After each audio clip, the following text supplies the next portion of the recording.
Hello and welcome to another episode of Space Engineers, and my character is glitching out a little bit as my ship is falling directly into planetary gravity. We're traveling pretty fast here. We're going at 2 kilometers a second. So I think we're really cooking with gas here. It's probably time to slow down a little bit. But we have managed to make our way to the other planet, and we are coming on in for landing. In the meantime here, we're going to try to circularize for an orbit, at least a little bit.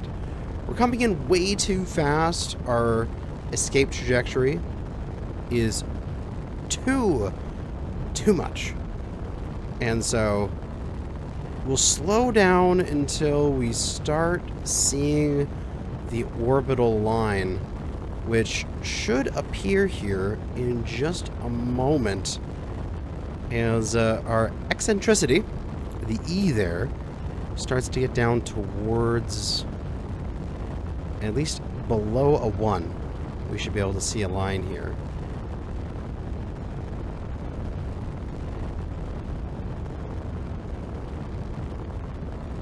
And as we're getting there, there it is! Alright, we have a periapsis. Alright. Now we can stop there, and we can continue on our descent towards the planet.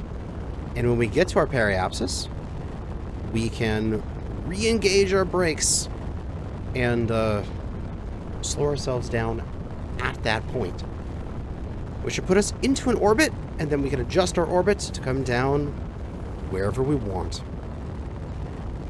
Alright, we're almost at the periapsis. Our best thrusters are actually on our belly, so we're going to sort of belly flop this and turn our dampeners on. And we're killing our orbital speed as fast as possible. We are in a stable orbit now, where we're watching our apoapsis come down, and there. We're almost circularized. And we can take a look. Damn, that's looking great. And here we are, heading around the planet and onto what looks like the day side. Now the big question is, which way is the sun moving? Because I don't want to land and then it immediately turn to night. That would kind of suck. But it looks like, from what we have here, and I probably won't get any better view if I get on a turret. Look, yeah. But it looks like these depressions could be bodies of water with water mod that haven't loaded in yet. And so we've got water, which means we have easy access to ice and therefore building up a good hydrogen base. So I'm going to want to land beside one of those, and we can take a look here. Going ahead, there's not much in my immediate path that is water, but if I change my inclination slightly, I could put myself down right around here. And if I was in one of these peninsulas, I could have water all around me, and that would actually be a really decent place to land. It looks also relatively flat there, so it should be a pretty nice place to build. As such, I'm going to want to aim my ship this way. So, when you ever need to turn in space, like in orbit, if I just thrust here 90 degrees, it will add speed to my orbit. You'll see if I do that, my apoapsis and stuff is going to start to rise in a moment here. But you can see my inclination is changing. But you can see my periapsis is rising. I'm adding momentum to the orbit, which isn't what I want to do. I want to eventually go down. So I actually want to aim slightly back. and thrust here. And that should change my inclination, while also not changing my periapsis that much. And this is how you drift around corners in orbit. Too much, and you start to lose altitude. Too little, you gain altitude. But all the time, you're changing your inclination. And now we can check to see what that has done to our orbital path, which has put us nicely over top some of these water bodies. So we can bring ourselves down to right, say, like in this area here. Excellent! We are drifting at 750 meters a second around a planet. Now, something I did do here while we were flying is I actually took it off the connector, the Spectre, and I attached it with its landing gear, because I just didn't want to have any issues with, like, multiple multiple gyros and things and all showing up at the same time. But we're going to start to decay our orbit, and as we fall into the planet here, we're going to have to lift ourselves up with our giant downwards thrusters in order to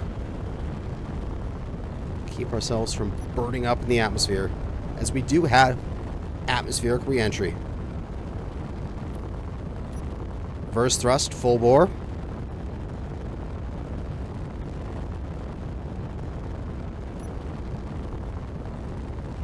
Slowing ourselves down, slowing ourselves down. We should be on a fairly steep entry angle now, as we do have a decaying orbit. And I'm wanting to put myself down somewhere in this area. Oh, but it's time for my first orbital insertion. Oh, this is gonna look so cool. Oh god, the combination of the realistic thrust, I'm having to fight back that, and atmospheric forces as I'm coming in. And we're gonna just have to slow ourselves down. We got ourselves 200 meters a second. We're heading down towards the planet now, and it looks like it's some sort of it's like some sort of forest planet, eh? But we've got all of our thrusters online, full dampeners.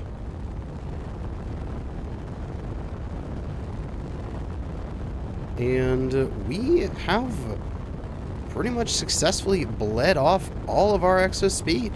And we are now flying in atmosphere. So we got to get down here and get to landing, because I do have 62% fuel, but I'd like to not use it. I want to get down on the planet. And as I suspected, it is foresty areas surrounded with, looks like some lakes or some oceans here. Okay, this is some intense forest though. Come on. Come on, ship. Alright, we're gonna circle this lake here. We're gonna try to look for a place on the coast to land.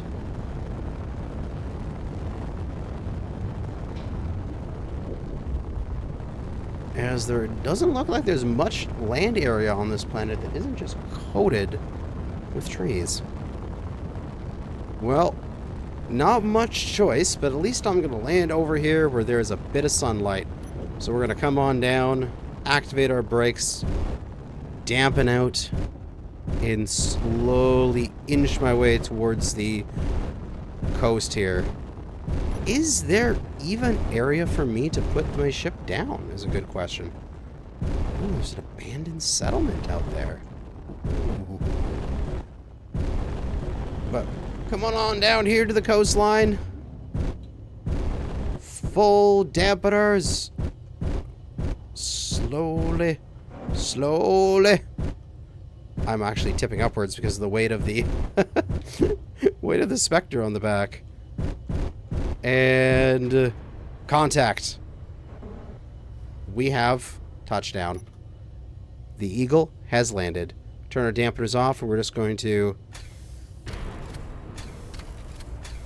feather our parking to align ourselves to the ground. And we are out of here. Is one small step for man, one giant leap for Kanajashi. Yes! Our first planet! Woo! We have done it. Oh god, my camera's really fast.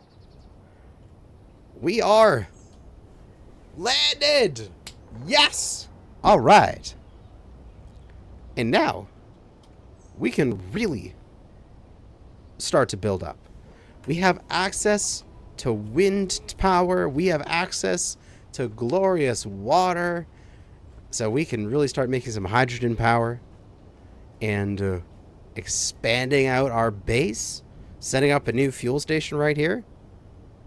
And getting the ship fully fleshed out. Well, I'm not sure if this is going to be my final base location or not. I'm unsure if that sun is rising or setting at this moment. Which, if that's a setting sun, that's going to be kind of sucky. But if it's the rising sun, I have some more time. And I'll be able to build out my base here a bit. And we can check that by looking at the shadows. How are you moving, Shadow? Oh, you're ever so slowly growing. That's a setting sun. Okay. So, if that's setting, then it'll be rising from that direction. So, the sun is going like this over here. So, if I have this base, this is going to be really, really dark in the morning. And if I take a look here at my local area, what could be a better base location is somewhere along these shorelines. Because then at least, as the sun comes up, I'll have the sun in the morning and all day and in the evening. Where if I have it here, if I build up here, my base is going to be dark until noon. And that's going to suck. So it looks like I should probably move around the corner a little bit and get a better sun basking location. And so much. Ugh, let's get out of here. Oh, this thing's like flying a cow in a shopping cart. It's constantly, I'm not doing anything, it's constantly pulling up like that because of the because of the Spectre on the back. So that is slightly annoying. Okay, now the question is, this one right here? Or this one right there? Or honestly, do I just not do anything like that? And do I just build in the middle of the lake? I think actually that might be the final choice in the end, is just to build in the middle of the lake. Because then I'll actually have sun all day long. That, or I gotta go chopping some trees down, that's for sure. But we'll tuck in here at a better landing spot. So that way it's not going to be so goddamn dark in the morning. Oh god, I'm gonna put on my override gyro to keep me steady.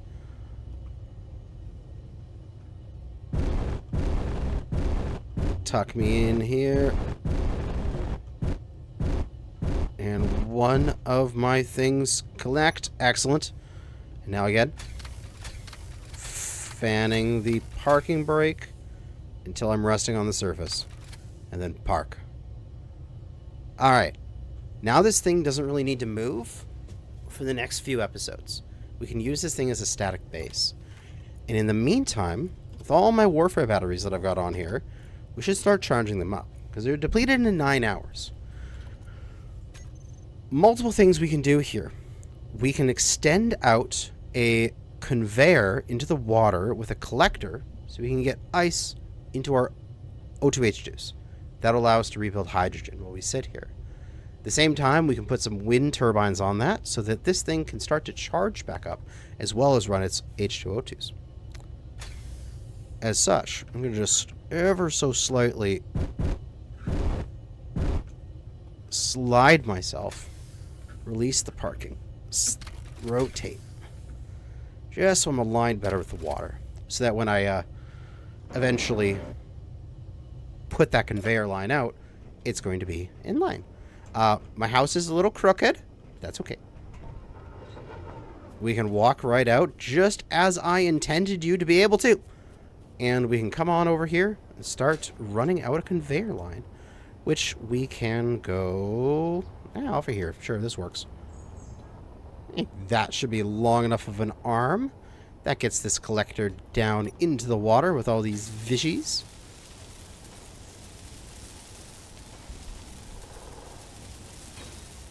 And while this thing is on, we want it to be on. We don't want it to use the conveyor system. We don't want it to be pushing its materials in by itself. Now let's go make sure that collector is... Yeah, it's collecting ice. Very good. The reason why we're going to turn the use conveyor system off is so that the collector isn't automatically emptying itself. It's just filling up and then just sitting there full. And then the H2O2s will pull from it when they need, not the other way around. So that way, it's not going to just flood your inventory with excess ice. And with that, it's connected. And we are slurping up some water now. So our H2O2s should have access to pull from the collector. And we should be able to take all of our H2O2s, or O2H2s. I always say it backwards, but that's okay. And we'll be able to turn them on. And our tanks here should see starting to refill. Now, it is going to be slow because we only have 6 on this grid, but it's something. And our batteries are now depleting in 3 hours. That's not good. So we see that we have a lot of power usage right now. So I think if I go to my control seat, yeah, it'll give me a power required 6.72 megawatts. So we need to come up with 6.72 megawatts worth of wind power for this grid, which is going to be a similar thing of what we did here. We're just going to send out a little bit of a scaffoldy looking thing, which I haven't built with scaffolds. I think it'll look great. And we're going to build out, get some wind power on that, and at least slow down the loss of power here as much as we can. Interesting. I haven't used these scaffold blocks before, but you can aim right through them most of the time. It's only when you're actually looking at a portion of the scaffolding block, the grid itself, the physical model, that it'll give you the ability to put something on it. Interesting. Didn't realize it would be like that. Well, that's kind of cool. We can fit 3 on there, and then realistically, we can just continue this pattern as much as we want. But we can at least get these 3 going here to start with. They're only going to give me 400 each, and oh, there goes my sun. It's going to get dark here. I'll probably have to add some lights to my little base here quick. But... oh my god, these scaffolding. They're annoying to build. I didn't realize how annoying these things were because I have never used them before. But damn, they are hard to aim at. Yeah, scaffolding annoying. Nope, too tedious. Don't want to deal with it. This is too annoying. I don't want to aim at individual little bars when I'm building. Just freaking deposit all this stuff and we'll just use unwelded steel armor blocks. Come on, give me steel plate. I have none. Production. Make me a few thousand steel plate. Hopefully, I do have iron, right? I have 71,000. Oh, thank God. I thought I was out of iron or something, and I got really frightened. But yeah, I'll just get rid of this piece. Alright, new design. New design. Since this ship is going to be sitting here essentially tethered to this location for a while. I'm going to just build a tower. We're going to go like 10 or so off the back. So that way we're out of the way. And then we're just going to go like the bunch up. So that way we've got good clearance for the wind. And then we do what I normally do, which is make little plus signs like this. And then put wind turbines all around it. Now, you could spread your wind turbines out some more. Oh, I need more interior plate. But it doesn't really matter in the long run. I mean, you spend so much more extra resources building up another like height of tower and doing all that work for it when you could just spam this one tower with 15,000 wind turbines and not worry about it, which is exactly what I'm going to do. Who needs optimal placement when you have just brute force? I know, what a concept. Who needs to be efficient when you can just build more? Let's get this built up. At least these wind turbines going. I'm not going to build up the steel plate up there yet. Now, another thing I can test while I'm in the Spectre here is the fact that I have the atmospherics on it. Let's see if this thing can fly. Turn our dampeners on, release our dampener, or release our parking brake, and hell yeah, we can fly in Atmo. Nice. That means we've got a ship for cruising around in atmosphere here without using up our precious hydrogen. And we can just take our Spectre and land it down on the ground here. All right, I need to replace my headlights. They are being blocked. But at least I can land it here.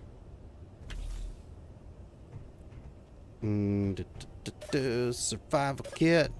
Give me my hydrogen back.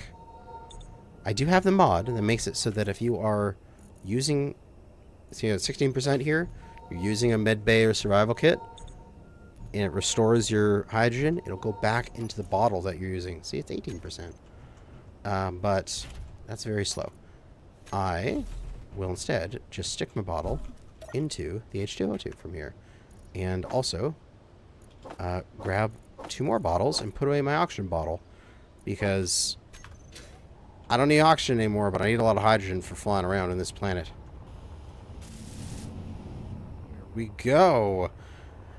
It's a little dark. I gotta put some lights on the base next, but that is 4 times 4, so we've got 16 yeah, 16 wind turbines going, which, if we double check them here, all of our wind turbines are producing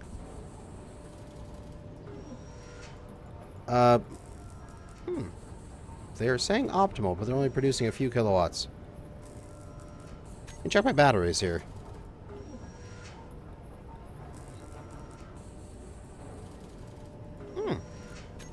Interesting. Wind clearance is good, but they're only producing 14. Some are producing way more, too. Oh, they're varying, too. Like, this one's at almost 300 and it's good, but this one is at 15 and it's good? Oh, do I actually need to separate these more? Did the aerodynamics mod actually take that into consideration or something? Oh, no. Ugh. My vanilla strategy of just bulk them all in one location is not going to work properly. Damn it. But that's okay. I have at least stemmed the tide of the loss of power, right? We're only depleted in 45 minutes. Okay. It just means that we have to just turn off most of our O2H2 generators here. We leave one of them on. We're depleted in 16 hours. Whatever. Let's turn them off for now. Now we're only depleted in a day because we're running our various assemblers and things. God damn it. I thought you would fix the issue. You didn't. Damn it. And it's gotten dark. Okay. We need some lights. We don't want normal spotlights, but the panel light is pretty good. We can grab those. And we can grab some spotlights here and spotlights here. And we need to light this baby up because I can't see shit. Which, what we can do is we have these spotlights at different angles. I'm tempted to just go up onto the tower here and we can just have a spotlight, 45, pointing down. That should light up the entire area. Yeah, let's do that. Ding. And hey, it's at least it's illuminating the ship quite nicely so I can see where it is in the dark. Wonderful. I'll have to put some more lights around the ship here to fully illuminate it. And we'll see here with the spotlight. I can increase the radius. And we can take the color slightly off white. It just makes things look a little bit gentler than the pure harsh white colors that you can get with pure white. And then, what do we want to do? I want to illuminate the forest a little bit here. I'm thinking we're going to slap on some sideways. Where? Right about somewhere here. These are all going to be relatively temporary. But we could put some... Oh, we could put one of these light bars up here. Yeah, we could totally put a light bar like right here just to illuminate this forest in the meantime. It doesn't have to be there forever, but if we just do something like this to give it a little bit of a scaffold to sit on, and then slap a light bar here, that can make the forest not so scary dark. Do I not have 14 construction components? I guess I don't. Please make them for me. Thank you. I gotta set those assemblers back up to be making sure I have a certain number of components at all times. And that, hey, illuminates the forest a bit. So I can actually see what the hell I'm doing. Again, we'll bring the color down a little bit. So it just looks that little bit softer. And up the radius as high as we can. Up, up, up. I think it goes to 360. If I'm not mistaken. Oh, it goes beyond that. Oh god, it just keeps going. Okay, I gotta go do that. Why am I just sitting there scrolling? I can just go to the spotlight and just be like, oh, I was almost there. Here we go, 500. Excellent. It's nothing like a dark, creepy forest at night. I mean, this isn't scary at all. Right? Right? Oh god, I'm half expecting an engineer to walk out from behind one of the trees for half a second and then like dart away and disappear. It would have been like the ultimate scary movie vibes. But we are here on the planet. We're gonna have to figure out some better power setup in the future, as it looks like my plans for a single wind tower have been thwarted by reality of things not being correctly spaced. Damn it. And this works in vanilla. I'm just salty now. And we're going to start looking for some ores, as I do have the ability to mine with this ship. Now, we're going to use a cool thing. Spec? Wow, what is it? It's part of landing gear. It's the radio spectrometry seismic surveyor. Here it is. Seismic surveyor. Seismic survey is a low-impact, non-invasive method of gathering information about the location and characteristics of geological structures beneath the Earth's surface. So what we can do is if we pick this thing off the ground a little bit and hover it there for a second, we can take this surveyor and attach it to the bottom, and it will be the first thing that will latch onto the bottom. So let me go get the materials for it, which we might have to make some more construction components, but that's okay.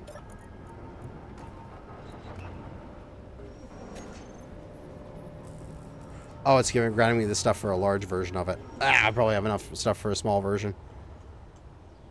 We plop this thing down, which we can just do... I'm not sure which way is forward, whether or not we have the ore detector forward or the foot part of it forward. I don't know. Normal landing gear. That's forward, where they've got the little beam and like the piston thing on the right. So I'm going to assume this is correct.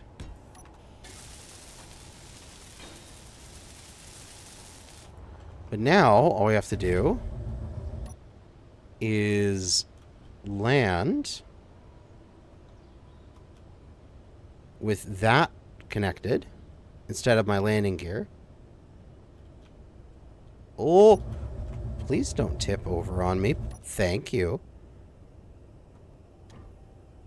Okay, it connected and not my other magnetic pads. That's good. And now I go into my cockpit here. And this was from my ore detector when I was doing my scanning in the asteroids. But if I go over to this screen here and I go to my cab cockpit, I go right screen, script, and seismic wide survey. Oh, is that not how it is? Seismic detailed scan? One of these seismic surveyor things. Lock. Scan. Oh, there we go.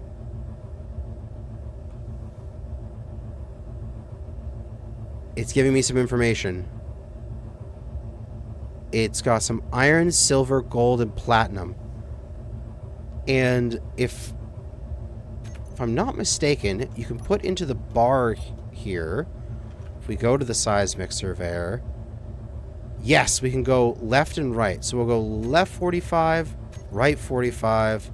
We'll go left 5, right 5, and scan. So that's scanning directly in front of me. So if I go left 45 by pressing 1, and then look at it again, scan again.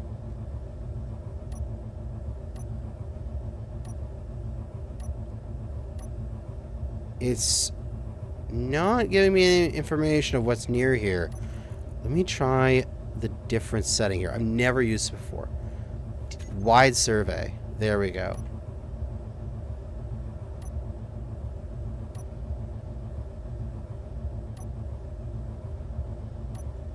I'm trying to search for particular stuff, but I don't think it's picking up anything.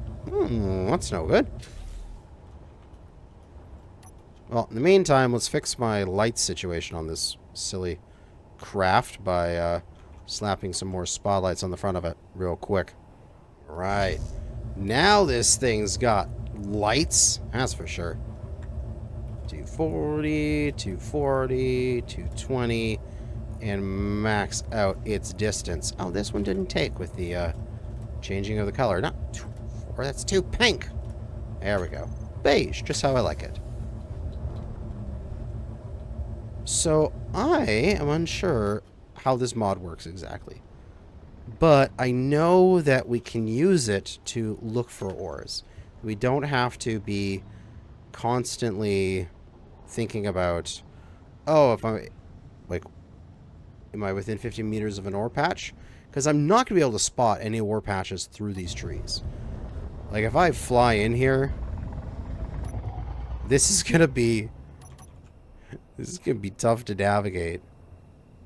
and real tough to find ores in here. So the hope being that if I'm in a location like this, I should just be able to land, attach my surveyor, and then look at my cockpit, and I think I can change... Let me change the left one here, because we're not going to be using stuff for asteroids in a moment here. So we'll go to the left screen, we'll change it to the wide survey, and the... No, change it to the detailed scan. So we can look around, and we have the ability to move our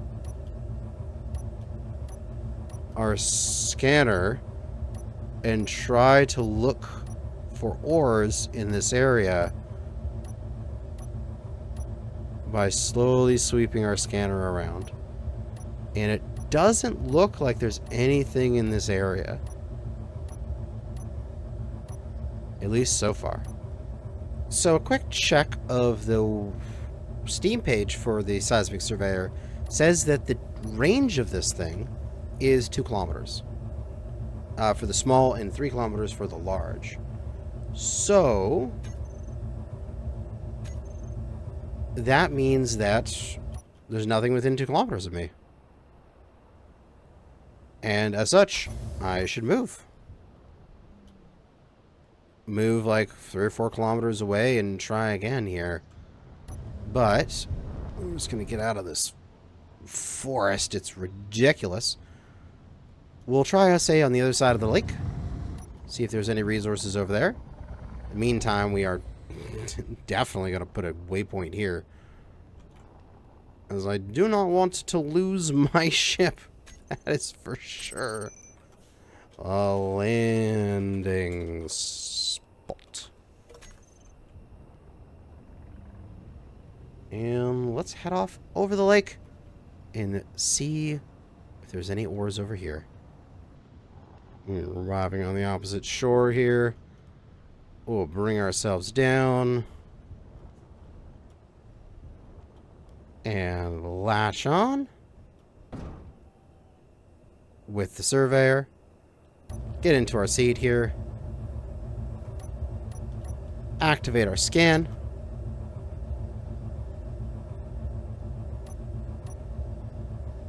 And take a look around and see if we can find any. Yeah, alright. Well, it doesn't look like anything is here, so let's get ourselves moving. Head on back to base. As I think what we might want to do is wait for the sunrise. We can't really see what we're doing out here, and we can look for some ores out in the hills and such next morning. Wait, what? Is there a grid out there? What the hell? Let's go check this out. It's a neutral grid a kilometer away. So that's in the water for sure. What is just floating in the water?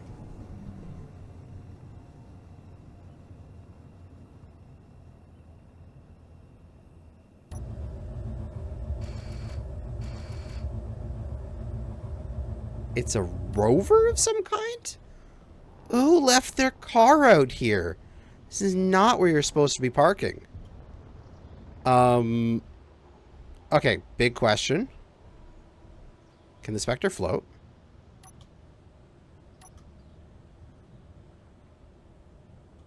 No, but it can be submersible. Oh, let me stop. All right. What the hell? Why is there the body of a rover out here? And that's all it is just some some shaping of armor and some wheels, and that's it.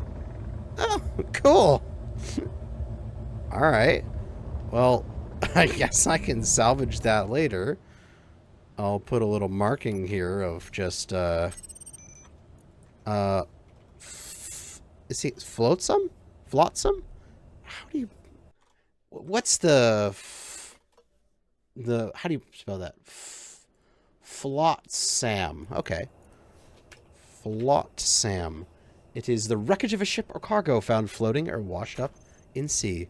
Oh, I didn't need an A in there. Flotsam.